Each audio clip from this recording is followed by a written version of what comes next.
일본이 무릎을 꿇었습니다. 세계 반도체 소재 90%를 장악한 일본 기업이 1850억 원을 들고 한국에 왔습니다. 도쿄가 발칵 뒤집혔습니다. 왜 우리가 한국에 가야 하냐? 자존심도 없냐? 일본 재계가 들끓었습니다. 하지만 삼성전자 평택 캠퍼스를 직접 본 일본 임원의 입에서 충격적인 말이 터져나왔습니다. 일본은 고집을 피울 의미가 없습니다. 그 한마디에 28년 경력의 반도체 전문가가 모든 편견을 버렸습니다. 축구장 400개 크기의 공장, 3만 명의 젊은 엔지니어, 3조 원짜리 장비가 한 층에 10대. 그가 본 것은 단순한 공장이 아니었습니다. 40년 만에 뒤바뀐 세계 반도체 질서였습니다. 일본 정부조차 삼성에 보조금을 주는 지금, 세계가 경악한 대반전의 전말을 공개합니다. 시작하기 전 구독과 좋아요, 그리고 대한민국 화이팅! 댓글로 한국을 응원해주세요. 올해 초 도쿄 본사 18층 대회의실. 긴급 임원회의가 소집됐습니다. 저는 나카무라 켄지. TOK 기술이사로 28년째 포토레지스트를 만들어 온 사람입니다. 포토레지스트가 뭐냐고요? 반도체 칩에 회로를 그려넣는 핵심 소재입니다. 카메라 필름과 비슷한 원리로 작동하는데, 이게 없으면 삼성이든 SK하이닉스든 아무리 좋은 장비가 있어도 반도체를 만들 수 없어요. 그리고 이 시장의 90% 이상을 우리 일본 기업들이 장악하고 있죠. 그날 아침 회사에 도착하자마자 비서가 급히 다가왔습니다. 이사님, 10시에 18층 대회의실입니다. 사장님이 직접 주재하십니다. 사장님이 직접. 1년에 두세 번 있을까 말까 한 일입니다. 무슨 안건인데? 저도 모릅니다. 전 임원 소집이라고만 들었습니다. 회의실에 들어서니 이미 14명의 임원들이 자리를 잡고 있었습니다. 영업본부장, 생산본부장, 연구소장까지. 전원 긴장한 표정이었어요. 무슨 일인지 아는 사람이 아무도 없는 눈치였습니다. 저는 창가 쪽 자리에 앉았습니다. 18층에서 내려다보는 도쿄 시내가 한눈에 들어왔어요. 저 멀리 도쿄타워가 보였습니다. 저는 이 풍경을 28년 동안 봐왔습니다. 처음 입사했을 때는 6층 사무실에서 시작했죠. 그때는 저 타워를 올려다봤는데 이제는 내려다봅니다. 28년. 긴 시간입니다. 저는 그 시간 동안 우리 회사가 세계 최고라는 사실을 단 한 번도 의심해 본 적이 없었습니다. 10시 정각. 사장님이 들어오셨습니다. 야마모토 사장. 올해 63이신데 40년 넘게 이 업계에 계신 분입니다. 표정이 굳어 있었어요. 다들 앉아 있군.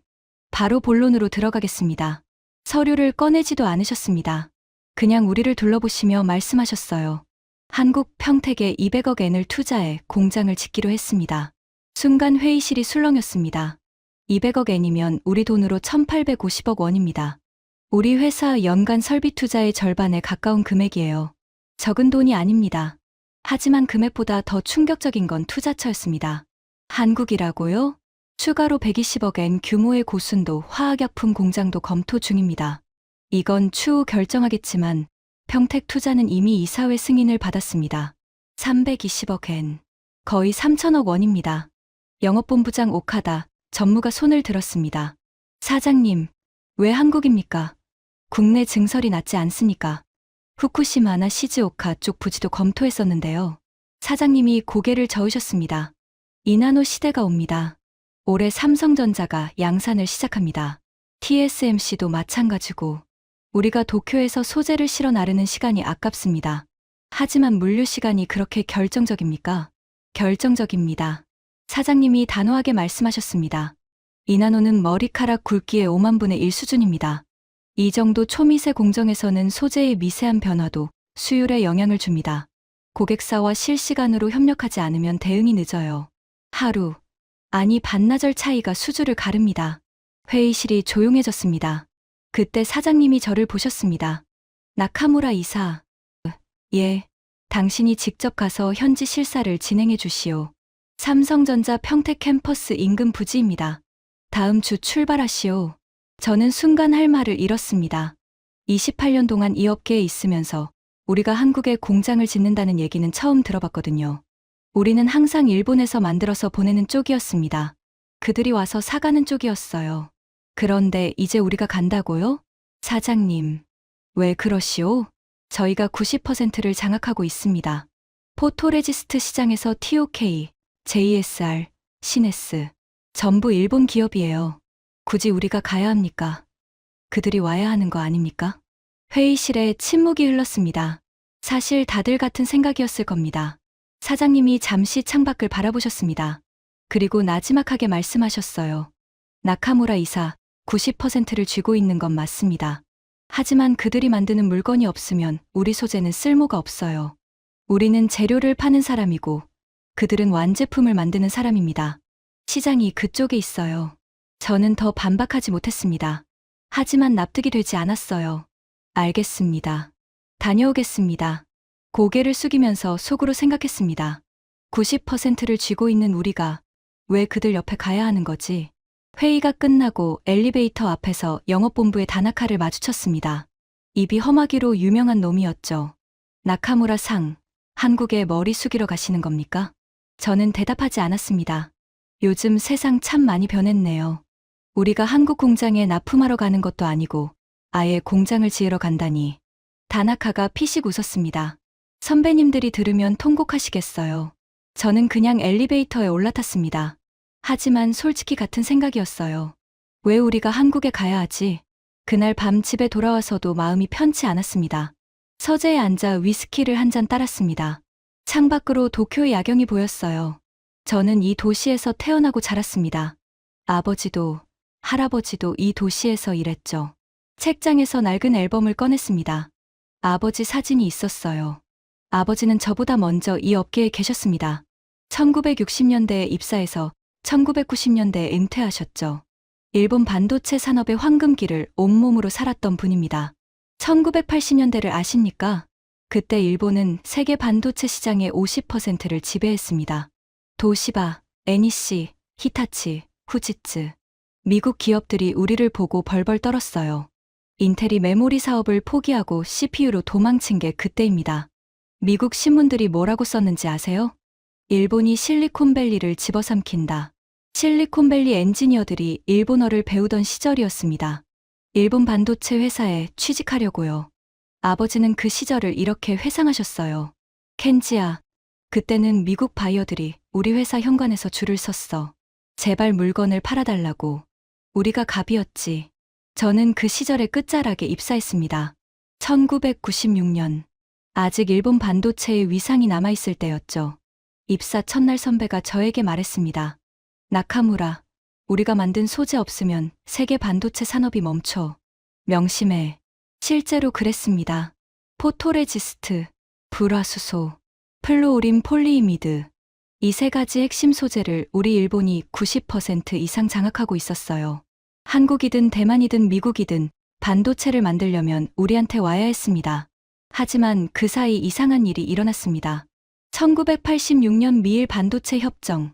미국이 일본을 압박했어요. 반도체 수출을 제한하고 시장을 열라고. 일본 정부는 굴복했습니다. 그 후 10년 동안 일본 반도체 기업들이 하나둘 쓰러졌습니다. 세계 시장 점유율은 50%에서 10%까지 떨어졌어요. 아버지는 그 과정을 지켜보셨습니다. 제가 입사하던 해에 아버지가 말씀하셨어요. 켄지야, 일본은 반도체 제조에서 손을 뗄 거야. 대신 소재와 장비로 갈 거다. 그게 무슨 말씀이세요? 칩은 한국이랑 대만이 만들겠지. 하지만 그 칩을 만드는 재료는 여전히 우리가 쥐고 있어. 손에 쥔 걸 놓지 않으면 돼. 아버지 말씀이 맞았습니다. 일본은 반도체 제조에서 후퇴했지만 소재 시장은 지켜냈어요. 아니, 오히려 더 강화했습니다. 저는 그 전략이 옳다고 믿었습니다. 28년 동안. 그래서 6년 전 일이 있었을 때 저는 당연하다고 생각했습니다. 6년 전 여름, 일본 정부가 한국의 반도체 핵심 소재 수출을 규제했습니다. 포토레지스트, 불화수소, 플루오린 폴리이미드. 딱 그 세 가지였어요. 그때 한국 언론들이 난리가 났습니다. 반도체 산업 붕괴 위기, 일본의 경제 보복에 속수무책, 삼성 SK 생산 차질 불가피. 우리 회사 직원들은 그 기사들을 돌려보며 웃었습니다. 거봐, 우리 없으면 못 버티잖아. 영업팀 후배가 저에게 말했어요. 이사님, 한국에서 전화가 빗발치고 있습니다. 제발 물량을 달라고요. 저는 고개를 끄덕였습니다. 당연하지. 우리가 90%를 쥐고 있으니까. 그때 저는 확신했습니다. 우리가 원천 기술을 가지고 있는 한 그들은 우리 없이 못 버틴다고. 그들은 그저 조립만 하는 거라고. 하지만 이상한 일이 일어났습니다. 한국이 버텼어요. 석 달이 지났는데 삼성전자 공장이 멈추지 않았습니다. 6달이 지나도 SK하이닉스 생산 라인이 돌아갔어요. 1년이 지나자 한국 뉴스에 이런 기사가 나왔습니다. 소재 국산화 속도부터 불화수소 자급률 50% 돌파. 그때 저는 처음으로 불편한 감정을 느꼈습니다. 뭔가 예상과 다르다는 느낌. 하지만 인정하고 싶지 않았어요. 그냥 운이 좋았겠지. 급한 대로 때운 거겠지. 품질은 우리만 못할 거야. 그렇게 6년이 지났습니다. 그리고 이제 사장님이 저에게 한국에 가라고 하신 겁니다. 직접 가서 공장 부지를 보라고. 삼성전자 바로 옆에 우리 공장을 지으라고. 서재에서 위스키 잔을 내려놓으며 중얼거렸습니다. 90%를 쥐고 있는 우리가 왜 그들 옆에 가야 하는 거지? 그때 아내가 서재 문을 열었습니다. 아직 안 자요? 응, 생각이 많아서. 한국 출장 때문에 고개를 끄덕였습니다. 아내가 잠시 망설이더니 말했습니다. 당신 아버지도 그랬잖아요. 한국 얘기만 나오면 복잡한 표정 지으셨던 거. 아버지가? 예전에 한번 그러셨어요. 한국을 무시하면 안 된다고. 그 사람들 무서운 사람들이라고. 처음 듣는 얘기였습니다. 아버지가 언제 그런 말씀을 하셨어? 당신이 임원 되기 전이었나? 명절에 오셨을 때 한국이 반도체 수출 1위 했다는 뉴스 보시면서 그러셨어요. 저는 아버지 사진을 다시 바라봤습니다. 아버지는 돌아가시기 전에 이런 말씀도 하셨어요. 켄지야, 기술만 믿으면 안 된다. 시장이 어디로 가는지 봐야 해. 그때는 무슨 뜻인지 몰랐습니다. 우리가 최고인데 시장이 어디로 가든 무슨 상관이냐고 생각했죠. 하지만 그날 밤 아버지의 그 말씀이 이상하게 계속 맴돌았습니다. 기술만 믿으면 안 된다. 시장이 어디로 가는지 봐야 한다. 저는 침대에 누워서도 한참을 뒤척였습니다. 출발 전날 점심. 회사 구내식당에서 밥을 먹는데 연구소의 후지와라 소장이 다가왔습니다. 나카무라 이사, 내일 출발이라며? 네. 오후 비행기입니다. 한국 가서 뭘 보고 올 건가? 삼성전자 평택 캠퍼스 인근 부지요. 우리 공장 지을 곳. 후지와라 소장이 고개를 저었습니다. 참 세상 많이 변했어. 우리가 한국에 공장을 짓다니. 저도 그 생각입니다. 근데 말이야. 후지와라 소장이 목소리를 낮췄습니다. JSR도 한국에 공장 짓는다더군. 우리만 그러는 게 아니야. JSR도요? 메탈 포토레지스트 공장. 2년 후 가동 목표라던데. 슈네츠도 검토 중이라는 소문이 있고. 저는 젓가락을 내려놓았습니다. JSR은 우리의 경쟁사입니다. 포토레지스트 시장에서 우리와 1, 2위를 다투는 회사예요. 그런데 그들도 한국에 간다고? 다들 왜 그러는 거죠? 이나노 때문이지. 삼성이 올해 양산 시작하잖아. TSMC도 그렇고. 둘 다 물량이 어마어마해. 거기 붙어야 먹고 살 수 있으니까. 후지와라 소장이 한숨을 쉬었습니다. 우리가 90%를 쥐고 있어도 살 사람이 없으면 소용없지 않나. 시장이 한국에 있으면 우리도 거기 가야 해. 시장이 한국에 있다. 그 말이 머릿속에 남았습니다. 인천행 비행기에 몸을 실었습니다. 2시간 남짓한 비행이지만 마음은 무거웠어요. 옆자리에 기술개발팀의 스즈키가 앉았습니다. 32. 입사 8년 차 되는 젊은 직원이에요. 이사님, 한국은 처음이시죠? 아니, 예전에 몇 번 가봤어. 전시회 때문에. 어떠셨어요? 저는 잠시 생각했습니다. 솔직히 기억에 남는 게 별로 없었어요. 코엑스에서 열린 반도체 전시회. 우리 부스에 한국 바이어들이 줄을 서 있던 것. 그들이 우리 제품 샘플을 받아가며 연신 허리를 숙이던 것. 글쎄, 특별한 건 없었어. 스즈키가 태블릿을 꺼내더니 뭔가를 보여줬습니다. 이사님, 이거 보셨어요? 삼성전자 평택 캠퍼스 위성사진입니다.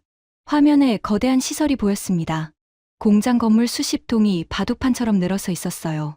솔직히 규모에 좀 놀랐습니다. 하지만 티를 내고 싶지 않았어요. 크긴 하네. 세계 최대 규모래요.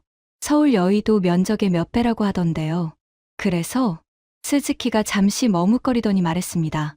아, 아닙니다. 그냥요. 저는 창밖을 바라봤습니다. 구름 사이로 바다가 보였어요. 크면 뭘 해. 소재가 없으면 껍데기일 뿐인데 저는 여전히 그렇게 생각했습니다. 그때 기내 방송이 나왔습니다. 잠시 후 인천국제공항에 도착합니다. 현지 날씨는 맑음, 기온은 영상 12도입니다. 비행기가 고도를 낮추기 시작했습니다. 창밖으로 한국 땅이 보였어요. 도시들이 빼곡하게 들어차 있었습니다. 생각보다 산이 많았어요. 그리고 곳곳에 공장 같은 시설들이 보였습니다. 저는 마음을 다잡았습니다. 빨리 실사 끝내고 돌아가자. 부지 보고, 사진 찍고, 보고서 쓰면 끝이야. 인천공항에 내렸습니다. 공항이 깔끔했어요. 나리타보다 넓은 것 같았습니다.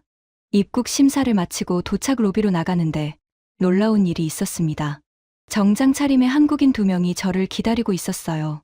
한 명이 다가와 유창한 일본어로 인사했습니다. 나카무라 이사님이시죠? 삼성전자 소재 조달팀 박준혁 상무입니다. 멀리서 오시느라 고생하셨습니다. 상무급이 직접 마중을 나왔습니다. 예상 밖이었어요. 솔직히 저는 우리 쪽에서 연락처 주면 그쪽에서 알아서 호텔에 체크인하고 다음 날 찾아오라고 할 줄 알았거든요.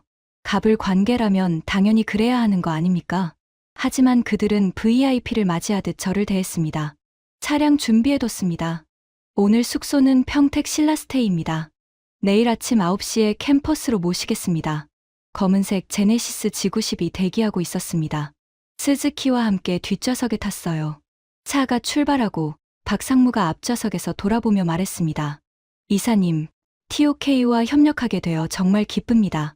저희도 오래전부터 기대하고 있었습니다. 그렇습니까? 저는 짧게 대답했습니다. 솔직히 기분이 묘했어요. 그들이 너무 친절하니까 오히려 불편했습니다. 왜 이렇게까지 하지? 우리가 필요한 건 맞는데, 그래도 그렇지. 차가 고속도로에 올라탔습니다. 창밖으로 풍경이 스쳐 지나갔어요. 깔끔하게 정돈된 도로, 빠르게 달리는 차들, 곳곳에 보이는 아파트 단지들. 박 상무가 말했습니다. 이사님, 평택까지 약 1시간 거리입니다. 가시는 길에 궁금한 거 있으시면 말씀하세요. 평택에 삼성 말고 다른 공장도 있습니까? 많죠. SK하이닉스 용인 클러스터도 가깝고요. 반도체 소재 기업들 공장도 여럿 있습니다. 요즘 일본 기업들도 많이 들어오고 있고요. 일본 기업들도 많이 들어온다. 저는 창밖을 바라봤습니다. 그때 박 상무가 덧붙였습니다. 이사님, 평택에 도착하시면 아마 놀라실 겁니다. 왜요? 직접 보시면 압니다. 그는 의미심장하게 웃었습니다. 저는 대답하지 않았습니다. 뭘 보여주려는 거지? 그때까지만 해도 저는 몰랐습니다. 1시간 후에 제가 얼마나 큰 충격을 받게 될지, 28년 동안 쌓아온 확신이 흔들리기 시작할 줄은, 그리고 그게 시작에 불과하다는 것을. 차가 평택 시내로 접어들었습니다. 저 멀리 거대한 건물들이 보이기 시작했어요. 삼성전자 평택 캠퍼스. 저는 그 규모를 보는 순간 처음으로 심장이 빠르게 뛰는 걸 느꼈습니다. 다음 날 아침 9시, 박 상무가 호텔 로비로 마중을 왔습니다. 잘 주무셨습니까? 네, 덕분에. 사실 잘 못 잤습니다. 어젯밤 호텔 창문으로 본 평택 야경이 머릿속에서 떠나지 않았거든요. 불빛이 꺼지지 않는 공장들, 새벽 3시에도 돌아가는 생산 라인들. 그게 전부 반도체 관련 시설이라고 했습니다. 차를 타고 10분쯤 달렸을까요? 저 멀리 거대한 건물들이 나타났습니다. 저게 삼성전자 평택 캠퍼스입니다. 박 상무가 말했습니다. 저는 말을 잃었습니다. 사진으로 봤을 때는 그냥 큰 공장이구나 싶었어요. 하지만 실제로 보니까 차원이 달랐습니다. 건물 하나가 축구장 몇 개 크기였습니다. 그런 건물이 수십 동이 늘어서 있었어요. 끝이 보이지 않았습니다. 여기가 1단지입니다. 2단지, 3단지까지 있고요. 지금 4단지 공사 중입니다. 전체 면적이 얼마나 됩니까? 289만 평방미터. 축구장 400개 크기입니다. 축구장 400개. 저는 도쿄 본사를 떠올렸습니다. 우리 본사 전체를 합쳐도 여기 건물 하나보다 작을 겁니다. 정문을 통과하자 더 놀라운 광경이 펼쳐졌습니다. 도로가 왕복 6차선이었어요. 공장 안에 6차선 도로가 있다니. 셔틀버스가 줄지어 다니고 직원들이 자전거를 타고 이동하고 있었습니다. 여기서 일하는 직원이 몇 명입니까? 평택 캠퍼스만 3만 명 넘습니다. 3만 명. 우리 회사 전체 직원이 5천 명인데 박상무가 저를 첫 번째 건물로 안내했습니다. 클린룸 견학이었어요. 방진복을 입고 에어샤워를 통과했습니다.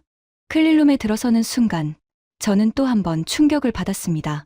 규모가 아니었습니다. 장비였어요. 저게 ASML EUV 장비입니다. 박상무가 가리켰습니다. EUV. 극자외선 노광 장비. 대당 가격이 3천억 원이 넘는 세계에서 가장 비싼 반도체 장비입니다. ASML이라는 네덜란드 회사만 만들 수 있어요. 그런데 그게 한 대가 아니었습니다. 여기 이 라인에만 EUV가 몇 대 있습니까? 2층에 10대 있습니다. 10대. 3조 원어치가 한 층에 있다는 겁니다. 전체로는요? 평택 캠퍼스 전체로는 정확한 숫자는 말씀드리기 어렵지만 상당히 많습니다. 박상무가 웃었습니다. 저는 웃을 수가 없었습니다. 알고는 있었어요. 삼성이 장비에 투자를 많이 한다는 건. 하지만 이 정도일 줄은 몰랐습니다. 그때 클린룸 안에서 일하는 엔지니어들이 눈에 들어왔습니다. 다들 젊었어요.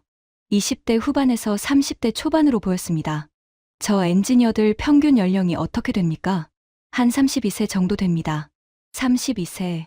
우리 회사 연구소 평균 연령은 47세입니다. 클린룸을 나와서 회의실로 이동했습니다. 삼성 측에서 프레젠테이션을 준비했더군요. 화면에 지도가 떴습니다. 평택 캠퍼스 주변 지역이었어요. 이사님, 여기 보시면 TOK 공장 예정 부지입니다. 저희 캠퍼스에서 차로 10분 거리입니다. 10분. 그리고 여기가 JSR 공장 부지입니다. 이쪽은 스미토모 화학, 저쪽은 도쿄응화. 저는 화면을 뚫어지게 쳐다봤습니다. 우리만 오는 게 아니었습니다. 일본 반도체 소재 기업들이 줄줄이 평택으로 몰려오고 있었어요. 왜 다들 여기로 옵니까? 가까우니까요. 박상무가 간단하게 대답했습니다. 저희가 소재를 주문하면 도쿄에서 오는데 최소 3일 걸립니다. 통관하고, 검수하고, 입고하고. 하지만 평택에 공장이 있으면 당일 납품이 가능해요. 그게 그렇게 중요합니까? 이나노에서는 결정적입니다. 박상무가 자료를 넘겼습니다. 이나노 공정 개요가 나왔어요. 이나노는 기존 공정과 차원이 다릅니다. 회로 선폭이 머리카락의 5만 분의 1입니다. 이 정도 미세 공정에서는 소재의 아주 작은 변화도 수율에 영향을 줍니다. 그건 알고 있습니다. 그래서 실시간 협력이 필요합니다. 문제가 생기면 바로 달려와서 확인하고, 조정하고, 다시 테스트하고. 도쿄에서 비행기 타고 오면 이미 늦어요. 저는 아무 말도 하지 못했습니다. 그랬구나. 90%를 쥐고 있어도 의미가 없는 거였습니다. 필요할 때 바로 공급하지 못하면. 프레젠테이션이 끝나고 점심시간이 됐습니다. 구내 식당으로 이동했어요. 식당에 들어서는 순간 또 놀랐습니다. 규모가 호텔 뷔페 수준이었어요. 한식, 중식, 일식, 양식. 메뉴가 수십 가지였습니다. 직원들이 하루에 몇 끼를 여기서 먹습니까? 보통 2끼요. 점심이랑 저녁. 야근하면 야식도 나옵니다. 저는 우동을 집었습니다. 맛이 괜찮았어요. 식사를 하면서 박상무가 물었습니다. 이사님, 일본에서 이나노 양산 계획이 있습니까? 글쎄요. 아직 구체적으로는. 저희는 올해 양산 시작합니다. 올해. TSMC도 올해 양산이고요. 인텔은 내년이고. 박상무가 덤덤하게 말했습니다. 이나노 시대가 열리면 소재 수요가 폭발합니다.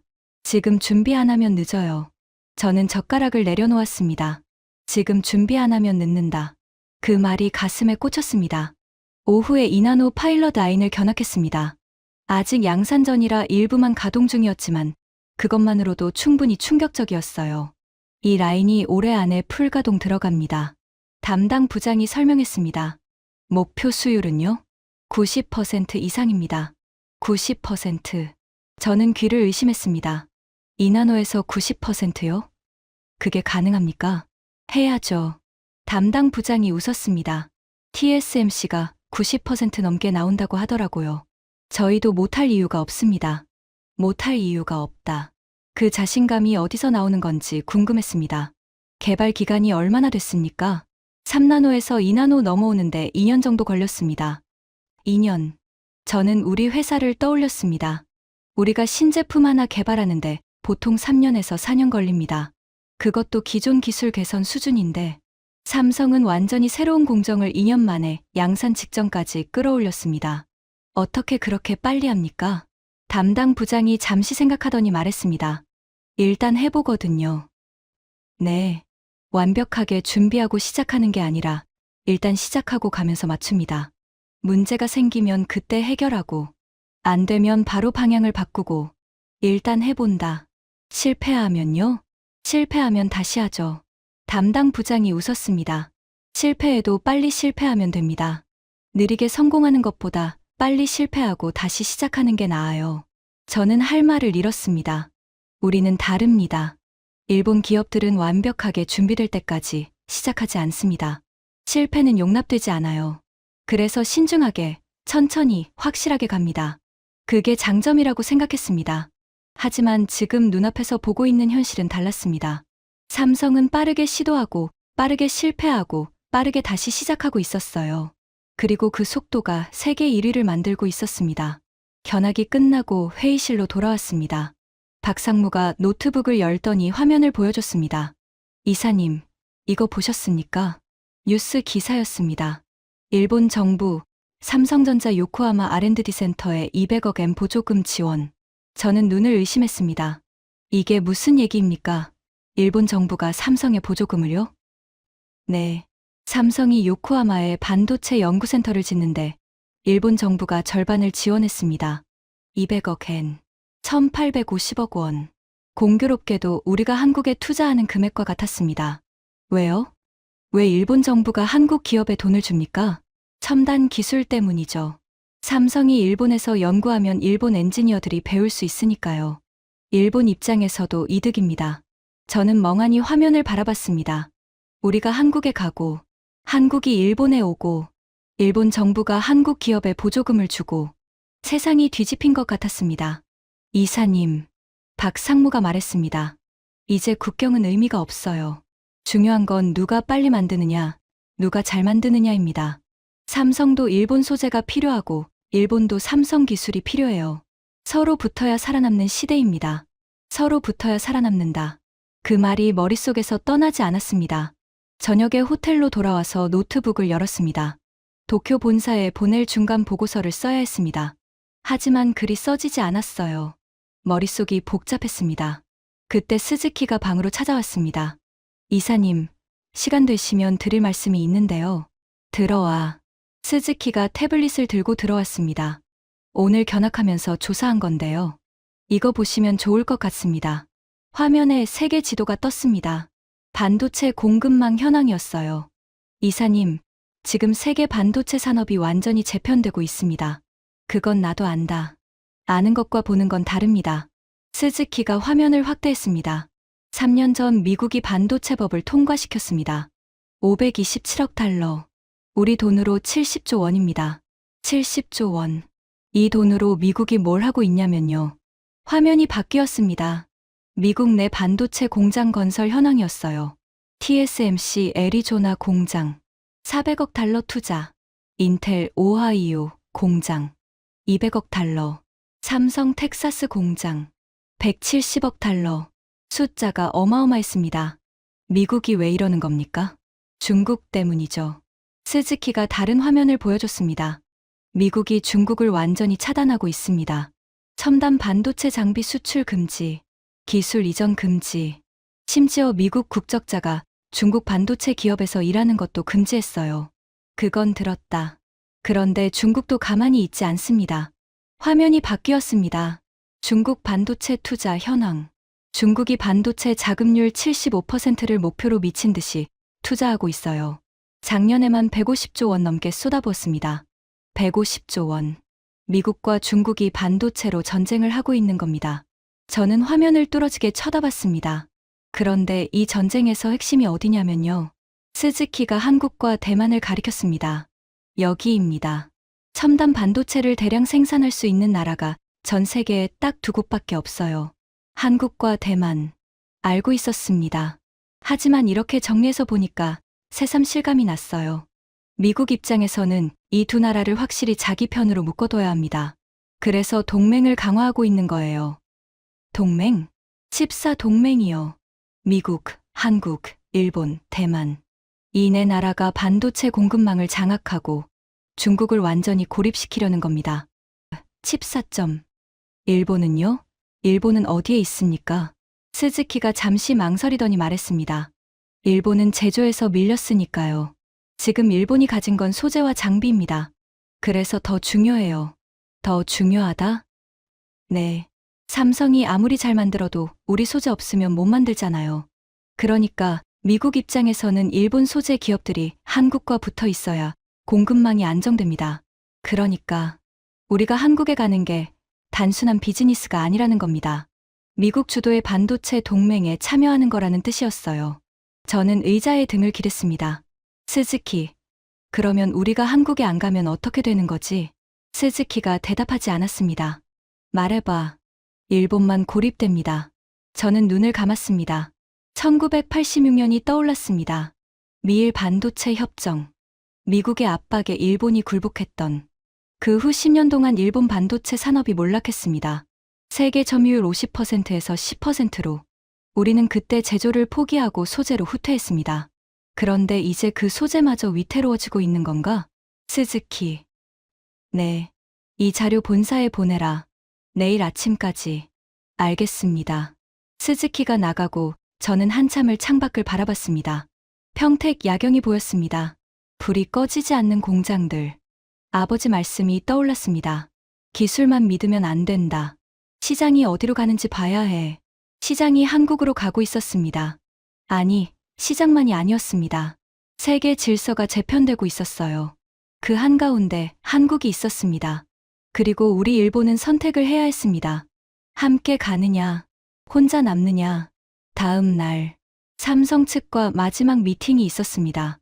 회의실에 들어서는데 박상무가 다가왔습니다. 이사님, 어젯밤 잘 주무셨습니까? 솔직히 못 잤습니다. 생각이 많으셨나 봅니다. 저는 고개를 끄덕였습니다. 회의가 시작됐습니다. 부지 관련 세부사항, 인프라 현황, 인허가 절차, 실무적인 내용들이었습니다. 저는 듣기만 했어요. 머릿속으로는 다른 생각을 하고 있었습니다. 본사에 뭐라고 보고하지? 회의가 끝나갈 무렵 박상무가 물었습니다. 이사님, 본사에서 최종 결정이 언제쯤 날 것 같습니까? 글쎄요. 아직 검토할 게 많아서 시간이 없습니다. 박상무의 목소리가 진지해졌습니다. 이사님, 솔직히 말씀드릴게요. TOK만 오는 게 아닙니다. JSR도 오고 스미토모도 오고 시네츠도 검토 중입니다. 다들 빨리 움직이고 있어요. 알고 있었습니다. 쿠지와라 소장에게 들었으니까. 좋은 부지는 한정되어 있습니다. 늦으면 자리가 없어요. 자리가 없다. 그리고 하나 더요. 박상무가 말을 이었습니다. 저희도 마냥 기다릴 수 없습니다. 소재 공급처를 다변화해야 하거든요. TOK가 안 오시면 다른 곳을 찾아야 해요. 다른 곳. 어디요? 국내 기업들도 많이 성장했습니다. 6년 전 수출 규제 이후로 투자를 많이 했거든요.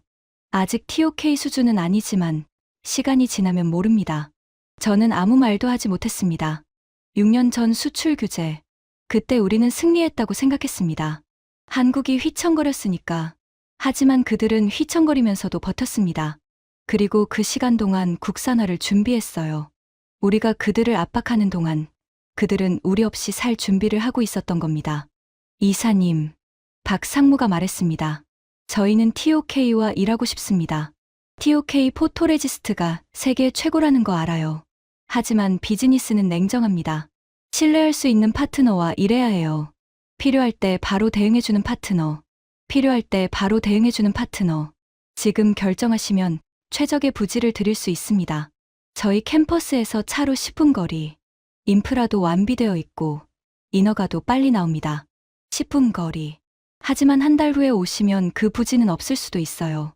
JSR이 관심을 보이고 있거든요. JSR. 우리의 경쟁사가 우리보다 먼저 좋은 자리를 차지한다. 어떻게 하시겠습니까? 박상무가 물었습니다. 저는 창밖을 바라봤습니다. 삼성전자 평택 캠퍼스가 보였습니다. 축구장 400개 크기의 거대한 시설. 3만 명의 엔지니어가 일하는 곳. 세계 반도체 생산의 심장. 그리고 그 옆에 일본 소재 기업들이 줄줄이 자리를 잡고 있었습니다. 90%를 쥐고 있어도 의미가 없습니다. 시장이 여기 있으니까, 고객이 여기 있으니까, 미래가 여기 있으니까 저는 결심했습니다. 박 상무님. 네. 본사에 강력하게 건의하겠습니다. 빨리 결정하라고. 박 상무의 얼굴에 미소가 번졌습니다. 감사합니다. 좋은 소식 기다리겠습니다. 회의가 끝나고 공항으로 향했습니다. 차 안에서 저는 생각했습니다. 돌아가면 반대하는 사람들이 있을 거야. 왜 우리가 한국에 가야 하냐고. 90%를 쥐고 있는데 왜 그들 옆에 가야 하냐고. 나도 일주일 전까지는 그렇게 생각했습니다. 하지만 직접 와서 보니까 알겠어요. 90%를 쥐고 있어도 시장이 없으면 의미가 없습니다. 기술이 최고여도 고객이 없으면 소용이 없어요. 우리는 지금 선택의 기로에 서 있습니다. 함께 가느냐, 혼자 남느냐. 인천공항에 도착했습니다. 출국 수속을 하면서 박 상무에게 문자를 보냈습니다. 좋은 소식 전하겠습니다. 비행기에 올라타면서 저는 생각했습니다. 이제 시작이다. 진짜 싸움은 도쿄에서 벌어질 거야. 반대하는 임원들을 설득해야 한다. 그리고 반드시 성공시켜야 한다. 우리가 살아남으려면 창밖으로 한국 땅이 멀어져 갔습니다. 저는 그 땅을 바라보며 다짐했습니다. 반드시 돌아오겠다. 공장을 지으러. 나리타 공항에 내리자마자 전화가 왔습니다. 사장님이었어요. 다나베, 어떻게 됐나? 좋은 부지가 있습니다. 빨리 결정해야 합니다. 내일 임원회의 소집했네. 자네가 보고해. 알겠습니다. 전화를 끊고 저는 한숨을 쉬었습니다. 임원회의. 오카다 전무가 나올 겁니다. 다음 날 오전 10시. 본사 20층 대회의실. 임원들이 모여 있었습니다. 사장님을 중심으로 전무 3명, 상무 5명, 총 9명. 저는 맨 앞에 서서 프레젠테이션을 준비했습니다. 시작하지. 사장님이 말씀하셨습니다. 저는 첫 슬라이드를 띄웠습니다. 한국 평택투자 실사 보고입니다. 30분 동안 설명했습니다. 삼성전자 평택 캠퍼스의 규모, 축구장 400개, 3만 명의 엔지니어, 이나노 공정 현황, 올해 양산 시작, 목표 수율 90%, 부지 현황, 10분 거리, 인프라 완비, 인허가 6개월, 일본 기업들의 진출 현황, JSR 계약 완료, 스미토모 협상 중, 그리고 글로벌 반도체 재편, 미중 갈등, 칩사 동맹. 결론입니다. 저는 마지막 슬라이드를 띄웠습니다. 빠른 결정이 필요합니다. 늦으면 좋은 부지를 뺏깁니다. 그리고 시장을 잃습니다. 발표가 끝났습니다. 잠시 침묵이 흘렀습니다. 그때 오카다 전무가 손을 들었습니다. 질문이 있네. 시작됐구나. 저는 마음을 다잡았습니다. 다나베 이사, 자네 발표 잘 들었네. 근데 몇 가지 이해가 안 되는 게 있어. 오카다 전무가 자리에서 일어났습니다. 60대 초반. 기술 출신으로 30년 넘게 회사에 있었습니다. 보수적이기로 유명했어요. 우리가 왜 한국에 가야 하나? 고객이 거기 있으니까요. 고객이 여기로 오면 되지 않나? 저는 잠시 말을 멈췄습니다. 전무님, 고객은 안 옵니다. 고객이 있는 곳으로 우리가 가야 합니다. 그게 말이 되나? 오카다 전무가 목소리를 높였습니다. 우리가 90%를 쥐고 있어. 우리 없으면 삼성도 못 만들어. 근데 왜 우리가 굽혀야 하나? 회의실이 조용해졌습니다. 저는 대답했습니다. 90%를 쥐고 있어도 의미가 없습니다. 시장이 없으면. 시장이 없다고? 삼성이 우리 안 쓰면 어디 쓰나? 국산화하고 있습니다. 6년 전 수출 규제 이후로 한국이 국산화에 투자했습니다. 지금 한국 기업들 점유율이 30%입니다. 5년 전에는 10%였어요. 숫자를 보여줬습니다. 5년 후에는 50%가 될 수도 있습니다. 그러면 우리 90%가 45%가 됩니다. 오카다 전무가 인상을 찌푸렸습니다. 그건 아직 가정이야. 가정이 아닙니다. 이미 진행 중입니다. 저는 다른 슬라이드를 띄웠습니다. 솔파스, 동진세미캠, 덕산네오룩스. 이 회사들 5년 전에는 이름도 몰랐습니다. 지금은 삼성 2차 벤더로 들어가 있어요. 곧 1차 벤더가 됩니다. 오카다 전무가 자료를 노려봤습니다. 품질이 안 되잖아. 지금은요. 하지만 시간이 지나면 따라옵니다. 일본이 그랬듯이. 회의실에 무거운 침묵이 내려앉았습니다. 저는 계속했습니다. 전무님, 1980년대 기억하십니까? 갑자기 무슨 소리야? 그때 일본 반도체가 세계 1위였습니다. 점유율 50%. 미국을 이겼어요. 오카다 전무가 고개를 끄덕였습니다. 그도 그 시절을 알고 있었으니까요. 근데 10년 후에 10%가 됐습니다. 왜 그렇게 됐습니까? 오카다 전무가 대답하지 않았습니다. 미국이 압박했고 우리는 제조를 포기했습니다. 그리고 한국과 대만이 치고 올라왔어요. 저는 그를 똑바로 바라봤습니다. 지금 같은 일이 반복되고 있습니다. 우리가 움직이지 않으면 또 밀립니다. 오카다 전무가 입술을 깨물었습니다. 하지만 그가 말을 이었습니다. 기술 유출은 어떻게 할 건가? 한국에 공장 지으면 우리 기술 다 빼가는 거 아닌가? 예상한 질문이었습니다. 핵심 기술은 일본에서 개발하고 양산만 한국에서 합니다. 그리고 계약서에 기술 유출 방지 조항 넣습니다. 계약서가 뭔 소용이야. 다 빼가면 그만인데. 전무님, 저는 단호하게 말했습니다. 삼성이 우리 기술 빼가면 뭐합니까? 그들은 소재 만드는 회사가 아닙니다. 반도체 만드는 회사예요. 우리 기술 빼가서 소재 회사 차릴 겁니까? 오카다 전무가 입을 다물었습니다. 그리고 기술 유출이 걱정되면 더더욱 가야 합니다. 우리가 가까이 있어야 관리가 되지, 멀리서 물건만 보내면 뭘 어떻게 알겠습니까? 회의실이 다시 조용해졌습니다. 그때 사장님이 입을 여셨습니다. 다나베 이사. 네. 경쟁사들은 어떻게 움직이고 있나? JSR은 계약 완료했습니다. 내년에 착공합니다. 스미토모 화학은 협상 중이고요. 도쿄응화도 검토하고 있습니다. 사장님이 고개를 끄덕이셨습니다. 우리만 안 가면 어떻게 되나? 저는 심호흡을 했습니다. 경쟁사들이 삼성 옆에 붙습니다. 당일 납품이 가능해지죠. 우리는 3일 걸리고요. 그래서 삼성은 빠른 쪽을 선택합니다. 이나노에서는 속도가 생명이니까요. 우리 점유율은 떨어지고 경쟁사는 올라갑니다. 사장님이 다른 임원들을 둘러보셨습니다. 다른 의견 있나? 침묵. 오카다 전무가 뭔가 말하려다 입을 다물었습니다. 사장님이 말씀하셨습니다. 다나베 이사, 투자 규모가 얼마라고 했지? 1850억 원입니다. 1단계요. 2단계까지 하면 3500억 원입니다. 회수 기간은 5년 내로 예상합니다. 어제 보여주신 그 지하 구조물들 서쪽 회랑 아래 연결된 수송축은 정말 SF 영화 같았습니다. 사장님이 잠시 생각하셨습니다. 그리고 말씀하셨습니다. 좋아, 진행하지. 저는 가슴이 철렁 내려앉았습니다. 이사회에 올려 다음 주까지 승인받도록 감사합니다. 고개를 숙이는데 오카다 전무가 자리에서 일어났습니다. 사장님, 왜 그러나? 오카다 전무? 저는 반대입니다. 회의실이 얼어붙었습니다. 오카다 전무가 말을 이었습니다. 6년 전 수출 규제 때 한국이 어떻게 했는지 기억하십니까? 일본 불매운동을 했습니다. 일본 맥주 안 마시고 일본 차 안 타고 우리를 원수 취급했어요. 그가 목소리를 높였습니다. 근데 이제 와서 우리가 한국에 공장을 짓는다고요? 그들 옆에 가서 머리를 조아린다고요? 이건 자존심 문제입니다. 회의실에 긴장이 감돌았습니다. 저는 오카다 전무를 바라봤습니다. 그의 마음을 알 것 같았어요. 6년 전 수출 규제. 그때 일본 언론은 한국 반도체 끝났다고 했습니다. 일본 없으면 못 만든다고 했어요. 우리도 그렇게 생각했습니다. 하지만 한국은 버텼습니다. 그리고 국산화를 시작했어요. 지금 그들은 우리 없이도 만들 준비를 하고 있습니다. 오히려 우리가 그들을 필요로 하게 됐어요. 그게 자존심 상하는 거죠. 저도 그랬으니까요. 일주일 전까지는. 전무님, 저는 침착하게 말했습니다. 자존심을 지키면서 망하는 게 낫습니까? 아니면 자존심을 접고 살아남는 게 낫습니까? 오카다 전무가 노려봤습니다. 회사가 망한다는 건가? 아니요.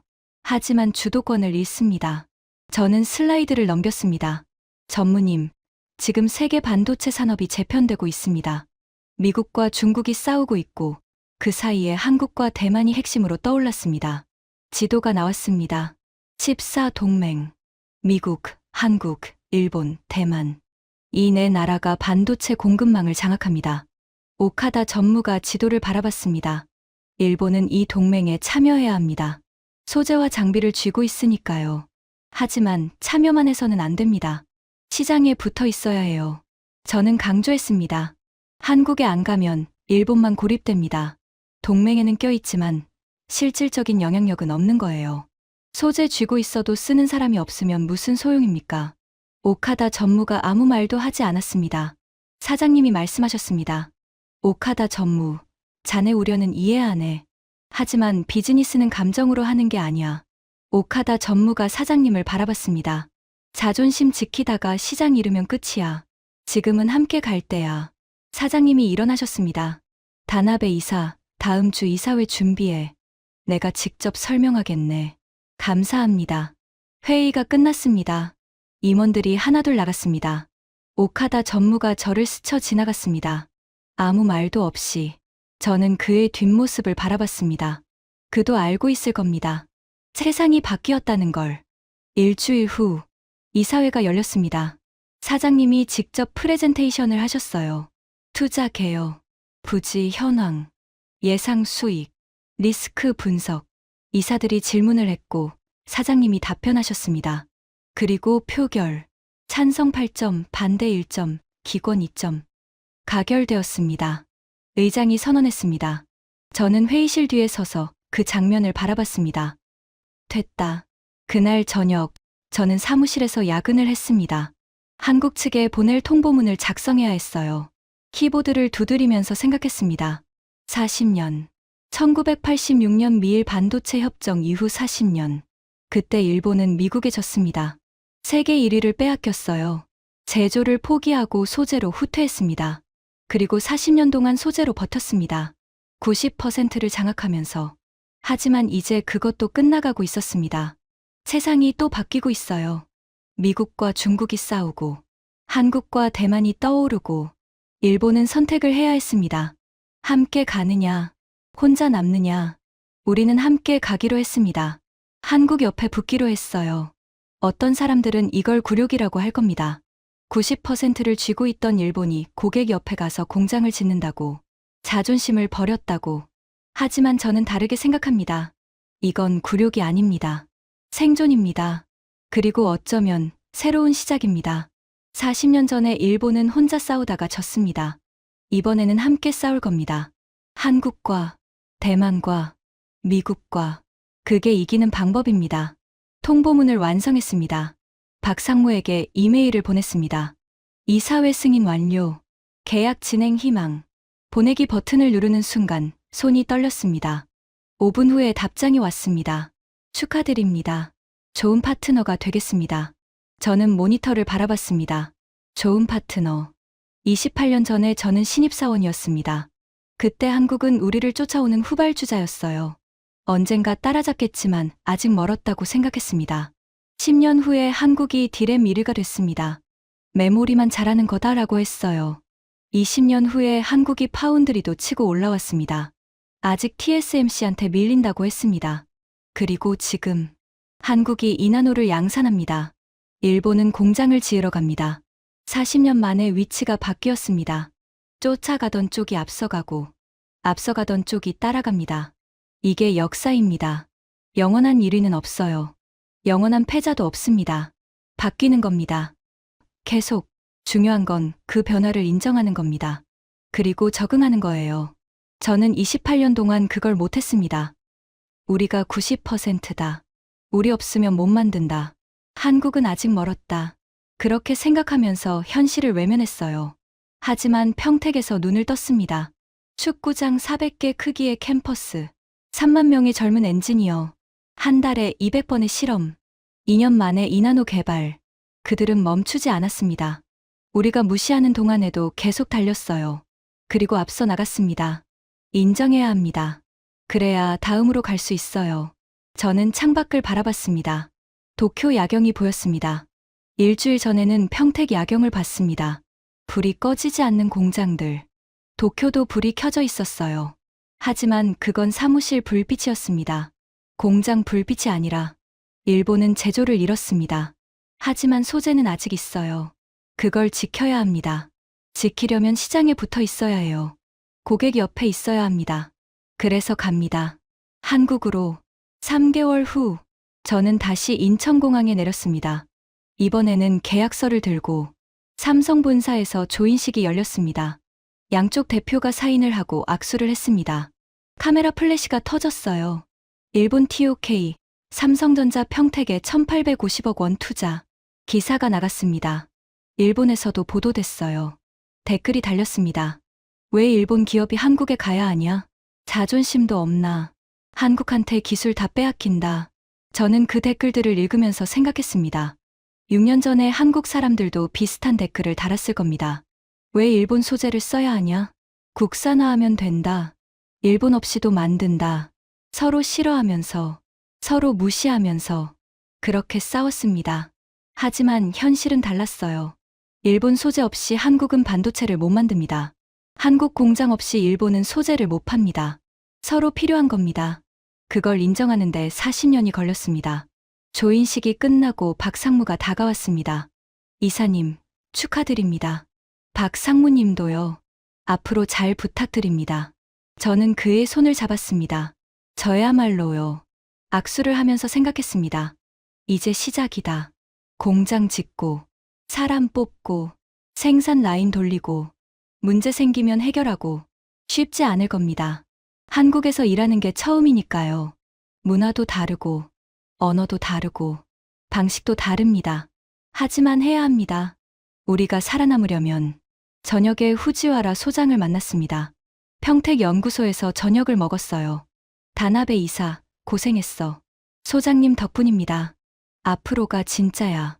준비 잘해. 저는 고개를 끄덕였습니다.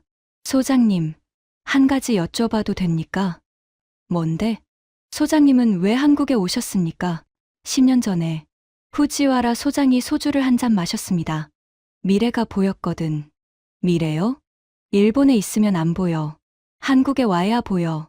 그가 저를 바라봤습니다. 다나베 이사, 자네도 이제 보이지? 저는 고개를 끄덕였습니다. 네, 보입니다. 평택에서 봤습니다. 세계가 어디로 가는지, 우리가 어디로 가야 하는지. 호텔로 돌아가면서 저는 아버지를 떠올렸습니다. 기술만 믿으면 안 된다. 시장이 어디로 가는지 봐야 해. 아버지가 옳았습니다. 28년 동안 저는 기술만 봤습니다. 하지만 시장은 다른 곳으로 가고 있었어요. 이제야 눈을 떴습니다. 늦었을지도 모릅니다. 하지만 안 가는 것보다는 낫습니다. 호텔 방에서 창밖을 바라봤습니다. 평택 야경이 보였습니다. 불이 꺼지지 않는 공장들. 24시간 돌아가는 생산 라인. 세계 반도체의 심장. 저는 그 불빛을 바라보며 생각했습니다. 1년 후면 저기에 우리 공장도 있을 거야. TOK 평택 공장. 우리 불빛도 밤새 켜져 있을 거야. 삼성과 함께, JSR과 함께, 스미토모와 함께 다 같이 이나노를 만들 거야. 그게 미래입니다. 혼자 잘나서 이기는 시대는 끝났습니다. 함께해야 살아남는 시대예요. 저는 그걸 배웠습니다. 평택에서 28년 만에. 여러분, 저는 40년 동안 반도체 소재 일을 해왔습니다. 그 세월 동안 많은 것을 봤어요. 일본이 1위였던 시절, 한국이 치고 올라오던 시절, 그리고 일본이 밀리던 시절. 하지만 이번만큼 큰 변화는 처음입니다. 세계가 완전히 재편되고 있어요. 미국과 중국이 싸우고, 한국과 대만이 핵심이 되고, 일본은 선택을 해야 합니다. 저도 선택을 했습니다. 한국으로 가기로. 어떤 분들은 이해 못하실 수도 있어요. 왜 일본 기업이 한국에 가야 하냐고, 자존심이 없냐고. 하지만 저는 이렇게 생각합니다. 자존심을 지키면서 지는 것보다 자존심을 접고 이기는 게 낫다고. 아니, 어쩌면 이게 진짜 자존심인지도 몰라요. 현실을 인정하고, 변화에 적응하고, 살아남는 것. 그게 장인 정신 아닐까요? 40년 전에 일본은 세계 1위였습니다. 지금은 아니에요. 하지만 끝난 게 아닙니다.